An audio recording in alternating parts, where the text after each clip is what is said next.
vamos a probar. ¿Quieres? Un poquito. Lo hacemos despacio. ¿Quieres agua?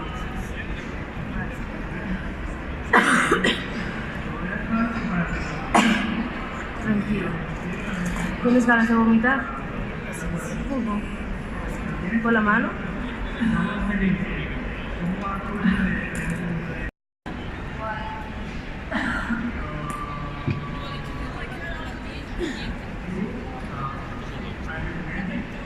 Te voy a incorporar un poco la zona de la cabeza para que estés semisentada y así puedas respirar mejor, ¿vale?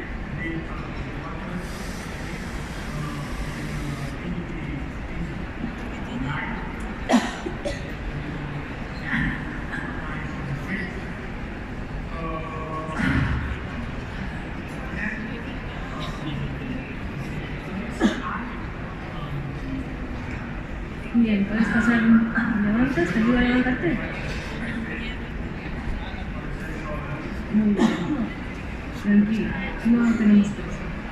¿Te encuentras bien? ¿Sí?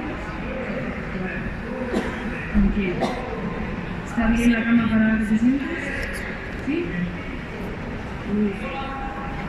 Ahora fíjate. ¿Te ayudo? ¿Te ayudo?